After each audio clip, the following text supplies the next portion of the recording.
Hi guys, Scarfey Spurs Talk here, back with another video to give you Spurs news 24/7. Today I'm here to tell you the team news, predicted lineup and predicted scoreline for our away trip to St James's Park, Newcastle on Sunday, first game back after the international break. But before we get into today's video, please smash that subscribe button right there if you haven't already, and turn the notifications bell on the top right hand corner so you don't miss any of my videos, as simple as that. And also leave your feedback by commenting, liking or disliking depending on what you thought of this video. I always read every single comment and every single bit of feedback, so thank you very much. Let's crack into this video because there's a lot of team news to get through because there's been an international break and some people have been travelling back and we don't know if they're playing or not. So I'm just going to clear all of that up for you guys so you know. Let's crack into it. I hope you enjoy this video. So firstly, Ben Davies and Steven Bergwijn return to training and are free to choose for Nuno Espirito Santo. Nuno will make a late decision on South American players on Sunday, and those players that he'll make a decision on are Giovanni Lo Celso, Christian Romero, Emerson Royal and Davinson Sanchez. They all had to quarantine, as you know, when we play in the first international break. They had to quarantine. This time, as far as it looks like, they don't have to quarantine. They're on the way back. They might just be a bit tired and fitness levels might not be 100%, obviously, because when you travel it's difficult, and so Nuno will make a judgment on that. And this is what he had to say about that. Nuno added, "They are flying now. They are joining us tomorrow, and that will be the right moment to see how they are. The news we have is all they finish their matches well, so it's about recovering, and then together we have to access them and then decide." So Nuno's basically saying it's a decision that will probably be made Sunday, if maybe today, if not Sunday, so it's going to be a late decision. So that's the team news. So you guys know there probably may be a few players out. It's good to have Bergwijn and Davies back into training after being out. I'm not quite sure about Ryan Sessegnon though, because he hasn't featured. He didn't feature much in pre-season. Apparently, I thought we picked up that he picked up an injury, didn't he? I believe he is still injured.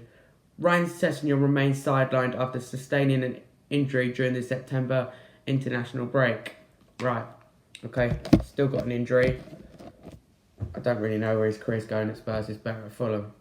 Cracking into my predicted lineup. This is my predicted lineup for the game away to Newcastle. This can change depending on the players are fit or not, so I could get this massively wrong. And also write in the comments what you thought of my predicted lineup and what you would tweak and change. The same with the scoreline, because I do read every comment and I'd love to see it.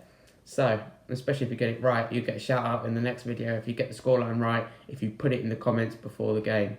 So this is my predicted lineup. It's going to come up on the screen when I do read it out. I would play Hugo Lloris in goal.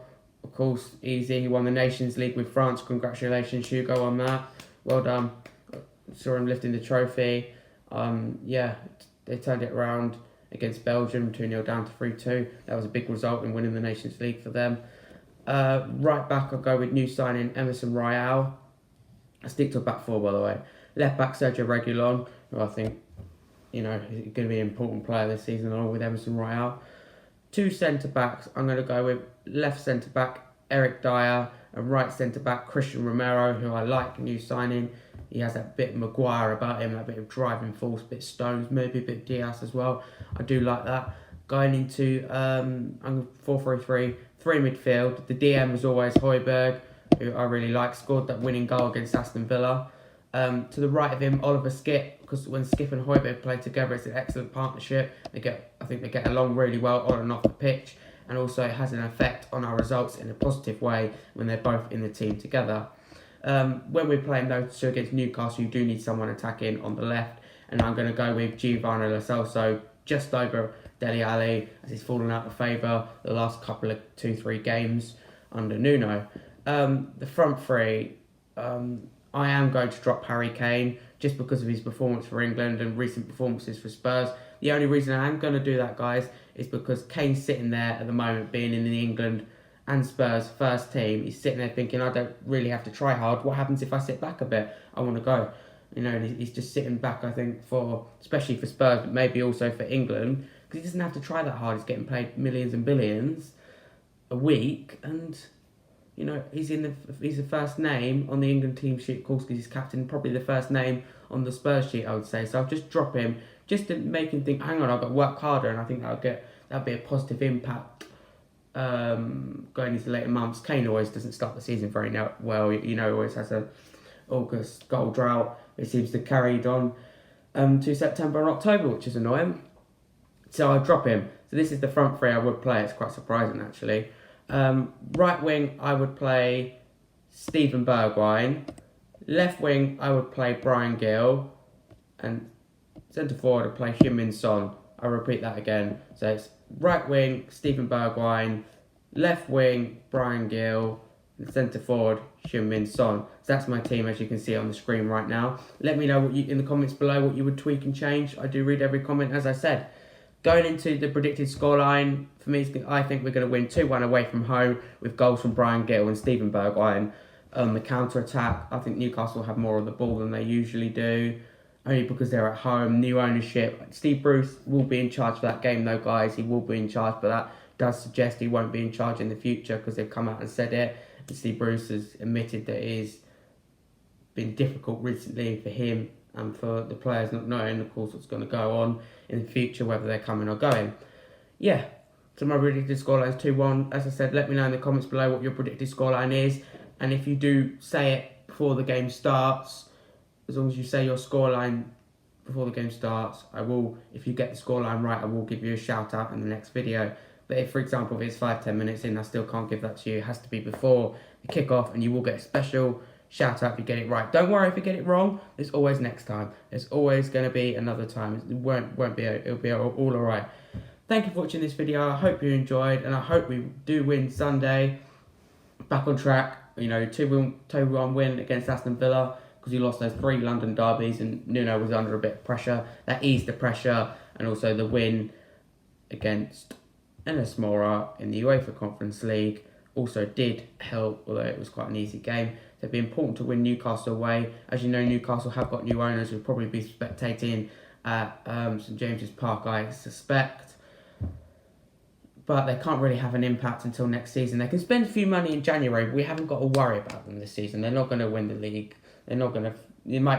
The closest they're going to get is mid-table for me this season. We haven't got to worry about them weekend. The only bit we have got to worry about is the confidence of the fans.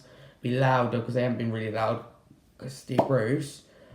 Although Steve Bruce is still there, they have an effect Sunday. They'll be a bit louder, and they'll affect the players. The players will pass quicker. You know, the players will be trying to prove to the owner that despite what's going on at the club at the moment, that they need to be in that team.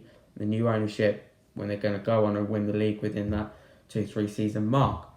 Anyway, as I said, thank you for watching this video. Please smash that subscribe button if you haven't already. It's right there again, pointing right at it. And the notifications bell on in the right hand corner so you don't miss any of my videos. You don't have to keep checking when I've uploaded a video. You just get a notification when I have, which is absolutely great.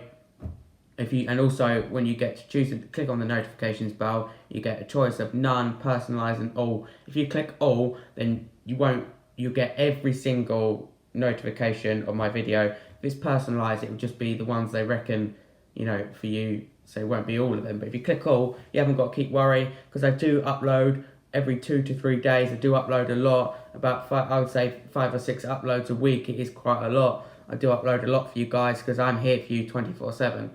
Anyway, as I said, I can chat to you all day. But I hope we win Sunday, and I hope it's a good performance. And I hope Newcastle owners start on a bad note on their path to get relegated. And as always, come on you Spurs!